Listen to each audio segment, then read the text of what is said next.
UDFന് ഒരു പുതിയ കൺവീനർ വന്നിരിക്കുന്നു. അതിനു മുമ്പൊരു കൺവീനർ ഉണ്ടായിരുന്നു, MM ഹസൻ, എന്റെ പ്രിയങ്കരനായ ജ്യേഷ്ഠ സഹോദരൻ.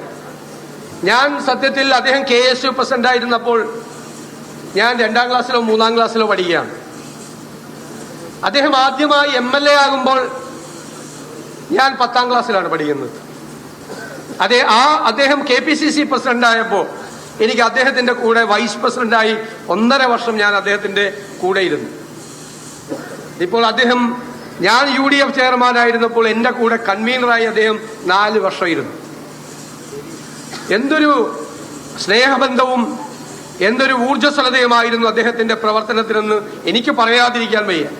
മുഴുവൻ നിങ്ങൾ പറയുന്നു UDFൽ കഴിഞ്ഞ 4 വർഷമായി ഒരു അപസ്വരം ഉണ്ടായിട്ടില്ല. ഒരു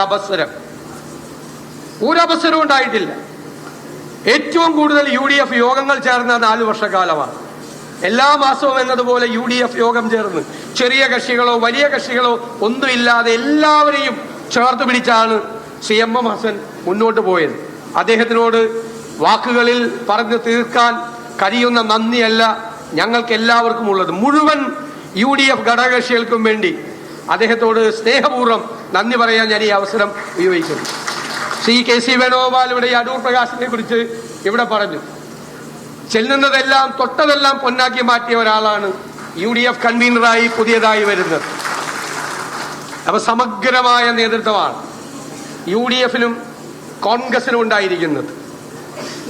അഖിലേന്ത്യാ കോൺഗ്രസ് കമ്മിറ്റിയുടെ സംഘടനാ ചുമതലയുള്ള ജനറൽ സെക്രട്ടറി, ചാർജുള്ള ജനറൽ സെക്രട്ടറി, AICCയോട് ഞങ്ങൾക്ക് പറയാനുള്ളത്, ഈ നേതൃത്വം ഞങ്ങൾ എല്ലാവരും പൂർണ്ണമായി ഉത്തരവാദിത്വം ഏറ്റെടുത്തുകൊണ്ട് യാതൊരുവിധ തർക്കങ്ങളുമില്ലാതെ ഒറ്റ ലക്ഷ്യം മാത്രം മുന്നിൽ വെച്ചുകൊണ്ട് ഞങ്ങൾ ഒരുമിച്ച് മുന്നോട്ട് നീങ്ങി ഇന്ത്യൻ നാഷണൽ കോൺഗ്രസിന്റെ നേതൃത്വത്തിൽ ഐക്യ ജനാധിപത്യ മുന്നണി 100-ലധികം സീറ്റുമായി തിരിച്ചു വരും എന്ന് ഞങ്ങൾ ഉറപ്പ് നൽകുന്നു.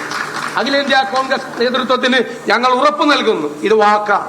ഒറ്റക്കെട്ടായി നമ്മുടെ കോൺഗ്രസ് വർക്കിംഗ് കമ്മിറ്റി അംഗമായ ശ്രീ രമേശ് ചെന്നിത്തല ഇവിടെയുണ്ട്, ശ്രീ K സുധാകരനുണ്ട്, ശ്രീ കൊടിക്കുന്നിൽ സുരേഷുണ്ട്. അവരെല്ലാം AICCയുടെ ഭാഗമായ നേതാക്കളാണ്. കേരളത്തിലുള്ള മുഴുവൻ നേതാക്കൾ, മുൻ പ്രസിഡന്റായ ശ്രീ K മുരളീധരനും അതുപോലെ ശ്രീ MM ഹസനുണ്ട്, ശ്രീ VM സുധീരൻ ഇവിടെ ഉണ്ടായി, ശ്രീ മുല്ലപ്പള്ളി രാമചന്ദ്രനുണ്ട്.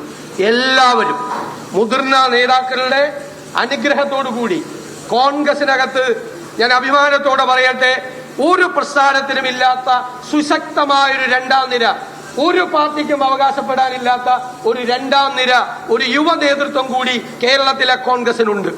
ഇതിനെ സമഗ്രമായി ഒരുമിച്ച് നിർത്തി വലിയ മുന്നേറ്റം, കോൺഗ്രസ് പ്രവർത്തകർക്ക് ഒരു വിഷമവും ഉണ്ടാക്കാത്ത തരത്തിൽ, ഒരു സങ്കടവും വരാത്ത തരത്തിൽ ഒരുമിച്ച് ഞങ്ങൾ എല്ലാവരും ഒരു ടീമായി നിന്ന് മുന്നോട്ട് പോകും എന്ന വാക്ക് മാത്രം നൽകിക്കൊണ്ട് ഈ പുതിയ നേതൃത്വത്തിന് കേരളത്തിലെ മുഴുവൻ കോൺഗ്രസ് പ്രവർത്തകരുടെയും UDF പ്രവർത്തകരുടെയും പേരിൽ അഭിനന്ദനങ്ങളും ആശംസകളും നേർന്നുകൊണ്ട് ഞാൻ എന്റെ വാക്കുകൾ ചുരുക്കും.